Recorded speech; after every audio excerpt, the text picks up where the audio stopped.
এই যে তাল, তালের সাথে সবারই পরিচিতি আছে। এই যে এই যে তাল, এই যে তাল, এটা পলিথিনের ভিতরে রেখেছি আমি।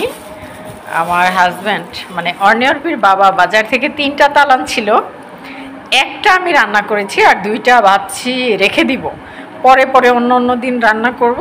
তো আজকে তোমাদেরকে দেখাচ্ছি আমি তাল কি করে জাল দিতে হয়, তাল কি করে রান্না করতে হয় সেটা দেখাচ্ছি। রাটি দেখতে পাচ্ছ, একটা তাল চিপে নিছে আমার অর্ণি, তাল থেকে রস বের করছে আমার অর্ণি। তো অর্ণি অর্পি দুজনেই বাসায়, মানে দুজনকে দেখানোর জন্যই এই প্রসেসিংটা করেছি আমি, যে আমি তাল খাই বা না খাই, কিন্তু তাদেরকে একটু দেখানো দরকার যে মা কী করে তাল রান্না করি সেটা। তো এই তাল থেকে রস বের করে নিয়েছে অর্ণি। এই যে তাল হয়ে গেছে, আর হওয়ার দরকার নেই।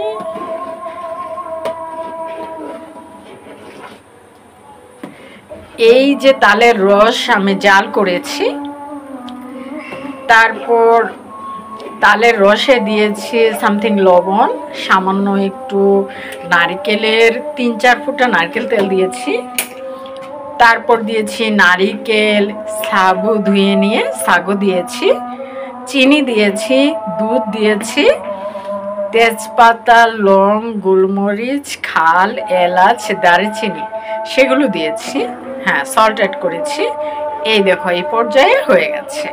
এই যে তোমরা ভাবতে পারো তালের কালার এরকম হলদে হলদে, হালকা হলদে হয়েছে কেন, মানে আমি এটার সাথে যে সমস্ত এভিডেন্স, মানে হ্যাঁ যে সমস্ত মানে অনেক কিছু দিয়ে এটা তৈরি করেছি, তো সে কারণে কিন্তু এরকম হালকা কালার হয়েছে।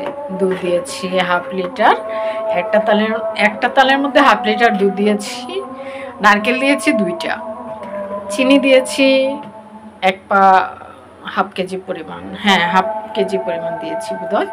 আমরা আসলে যারা তাল খাই, তাল খেতে কিন্তু অনেক কিছু লাগে, সব সময় তাল খাওয়া হয় না সবার, কিন্তু তাল খেতে অনেক কিছু লাগে, তারপর তাল স্বাদ হয়। জানি না কেমন হয়েছে, তবে একটু চেখে দেখতে হবে। এই হচ্ছে তাল হয়ে গেছে। একটু ঠান্ডা জায়গায় রাখলে যদি একটু মানে বেশি নরম হয়ে যায় তাহলে কিন্তু আবার জাল করব আমি। এটা কিন্তু আটার রুটি দিয়ে এই তাল অনেক মজা। এই যে এই দেখো ছাগু দিয়েছি, এটা বুঝতে হবে যদি লবণ কম হয়ে যায় তাহলে কিন্তু আবার লবণ দিতে হবে। তো থাক, এই পর্যায়ে হয়ে গেছে। তো আমি তোমাদেরকে বলি, এই রেসিপিটা হচ্ছে আমার দাদিমার, আমার দাদির কয়েদবান বিবির। আমি যার কাছে বড় হয়েছি, কয়েদবান বিবির কাছে বড় হয়েছি, মলারবাব কবিরাজের কাছে। ওনার নাম, আসল নাম হচ্ছে ওসমান আলী শেখ। তো আমি ওনাদের কাছে বড় হয়েছি।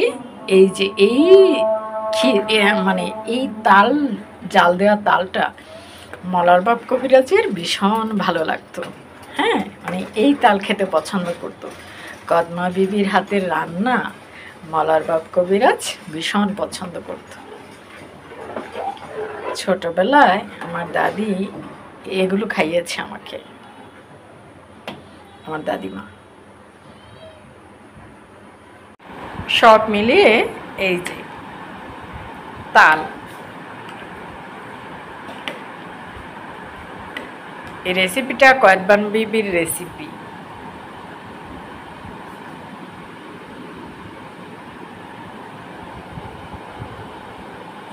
তাল অনেকে জাল করে, আসলে এক একজন এক এক রকম করে জাল করে। তালের কিন্তু পিঠাও তৈরি করা যায়, আর তাল আমরা বিভিন্নভাবে খেতে পারি।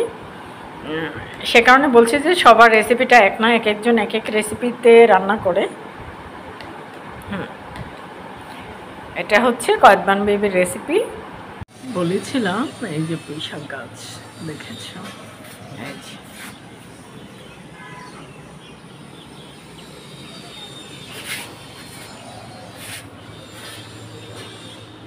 এই যে বিভিন্ন দিকে ছড়িয়ে যাচ্ছে।